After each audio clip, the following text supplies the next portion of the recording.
आदाब।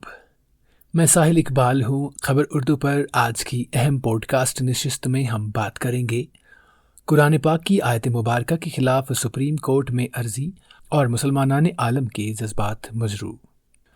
कुरान पाक भाईचारे का दर्स देता है और हर तरह के तशद्दुद को मुस्तरद करता है। प्यारे नबी सल्लल्लाहु अलैहि वसल्लम ने मक्का फतह करने के बाद बयान किया कि तुमने अब तक जो गलत काम किए हैं इन्हें भूल जाओ, मैं सबको माफ़ करता हूँ।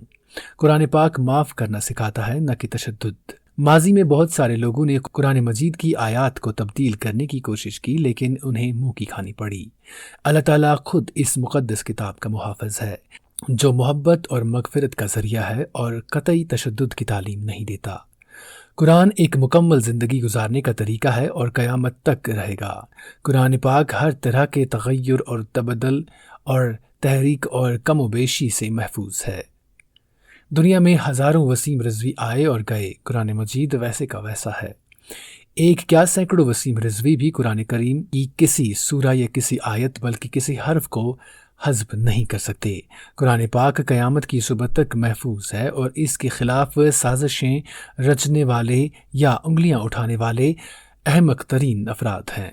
आपको बता दें कि गुज़िश्ता कुछ बरसों से मुसलमानों के मजहबी जज्बात से खेलने की कोशिश की जा रही है और एक मुहिम शुरू हो चुकी है, जिसके तहत वक्फे वक्फे से कुछ ऐसे काबिल मज़म्मत और अफसोसनाक हरकतें की जा रही हैं जिससे मुसलमानान आलम के जज्बात मजरू हो रहे हैं। बज़ाहिर मुसलमानों के ख़िलाफ़ ये शरारतें इनफरादी नवीयत रखती हैं, लेकिन दरअसल वो इनफरादी होती नहीं हैं, बल्कि एक मुनज़्ज़म और बाकायदा साजिश और प्रोग्राम का हिस्सा होती हैं और अपना एक ख़ुसूसी मकसद लिए हुए होती हैं कि मुसलमानों को किसी भी तरह खौफज़दा किया जाए और एक इंतशार की कैफियत पैदा की जाए। आपको बता दें कि लखनऊ के एक नाम निहाद और ख़ुद साख्ता साबिका शिया वक्फ चेयरमैन वसीम रिज़वी ने 26 आयात कुरानिया को हज़्फ करने के लिए सुप्रीम कोर्ट में अर्जी दायर की है। इस अमल में मुसलमानों की मजहबी जज्बात बड़ी हद तक मजरू हुए हैं, जिस पर मुल्क समेत जम्मू कश्मीर के तमाम मजहबी रहनुमाओं ने गम और गुस्से का इजहार करते हुए कहा है कि ये कुरे अर्ज़ के मुसलमानों का ईमान है कि कुरान शरीफ हमेशा से एक है और ता क़यामत एक रहेगा। लिहाजा कुरान करीम में एक ज़ेर ज़बर की तरमीम नाकाबिल कबूल है। कुरान मजीद के एक लफ्ज़ को भी दुनिया की कोई ताकत नहीं बदल सकती। बहुत से लोगों ने माजी में कोशिश की, लेकिन वो नाकाम रहे। हालांकि ये पहला वाक़या नहीं है, इससे पहले भी ऐसी मुतअद्दा मज़मूम हरकतें की गई।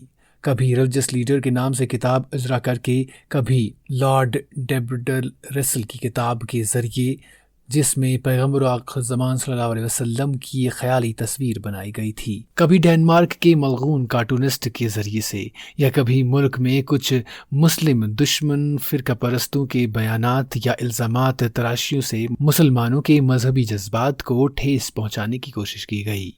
इसी तरह नाम निहाद मुसलमान जैसे सलमान रुश्दी और तस्लीमा नसरीन, ये ऐसे लोग हैं जिनका मकसद सिर्फ और सिर्फ तौहीन रिसालत और मुसलमान दुश्मनी है। फिर ये अमर भी अफसोसनाक है कि इस काबिल नफरत और काबिल मजम्मत काम को अंजाम देने वाले तंग नज़र हर जगह मौजूद हैं और वो लोग ये सब कुछ इश्तराके अमल से करते रहते हैं, जो बैनुल-अक़वामी सतह पर मुसलमानों को अपना हरीफ समझते हैं और इन अनासर ने मुसलमानों के दिल आज़ारी को अपनी ज़िंदगी का नफ्सुल ऐन बना रखा है।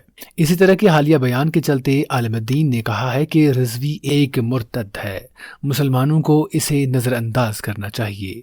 जहाँ इस ज़मीन में मजहबी, सियासी, समाजी तंजीमों ने जगह जगह पर मुजाहरे किए, वहीं उलमाए करामों ने लोगों से पुरअमन एहतजाज करने पर जोर देते हुए उन्हें कहा कि रिज़वी का दावा सरासर तौहीन आमेज नाकाबिल कबूल है। रिज़वी एक गैर वजूद है, मुसलमानों को इसे नज़रअंदाज करना चाहिए।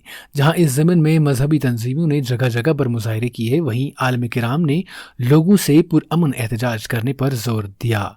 जम्मू कश्मीर के ग्रैंड मुफ्ती ने लोगों से नज़्म ज़ब्त बरकरार रखने, पुरसकून रहने और पुरअमन तरीके से एहतजाज करने की अपील की। कारवान इंटरनेशनल इस्लामी के सरपरस्त उलमा शेख गुलाम रसूल हामी ने कहा है कि दुनिया के मुसलमानों को रिज़वी को ज़्यादा अहमियत नहीं देनी चाहिए, जिसका कोई वजूद नहीं है। उन्होंने कहा कि ज़मीन पर कोई भी ताकत मुक़द्दस कुरान के एक लफ्ज़ को भी बदल नहीं सकती।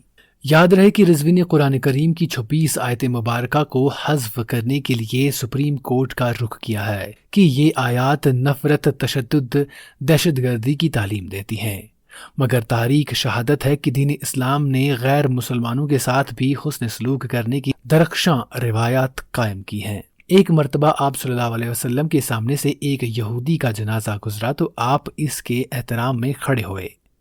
صحابہ کرام نے پوچھا کہ غیر مسلم کے لیے ایسا احترام؟ تو آپ صلی اللہ علیہ وسلم نے ارشاد فرمایا کہ کیا وہ انسان نہیں ہے؟ یہ ہے مذہبوں کے بیچ رواداری کا درس جو اسلام اور پیغمبر و آخر زمان صلی اللہ علیہ وسلم نے عملی طور دیا ہے۔ ادھر وادی بھر میں کل سے اس بیان پر لوگ جگہ جگہ احتجاج کرتے نظر آئے، جن کا مطالبہ تھا کہ رضوی کے خلاف قانونی کارروائی کی جائے۔ کشمیر کی مختلف مذہبی، سیاسی اور سماجی تنظیموں کی جانب سے وسیع پیمانے پر مذمتوں کا سلسلہ جاری ہے، جس میں کئی چھوٹی بڑی تنظیموں نے اپنے الگ الگ بیانات میں رضوی کے خلاف قانونی کارروائی کرنے کی مانگ کی ہے۔ انہوں نے مطالبہ کیا ہے کہ سپریم کورٹ میں عرضی دائرہ کو نہ صرف خارج کر دینا چاہیے بلکہ اس حوالے سے مذہبی جذبات کے ساتھ کھلواڑ کرنے کی پاداش میں وسیم رضوی کے خلاف مقدمہ درج کیا جانا چاہیے۔ انہوں نے کہا کہ ہندوستان کی آئین میں مذہبی رواداری کو مد نظر رکھتے ہوئے سپریم کورٹ کو چاہیے کہ مستقبل میں اس طرح کے انتشار پھیلنے کے ضمن میں قانون بنائے تاکہ کسی بھی مذہب کے ماننے والے کے ساتھ کسی قسم کی کوئی دل ازدر حرکت نہ ہو۔ یہ خصوصی پوڈ کاسٹ نشست آپ خبر اردو پر سن رہے تھے۔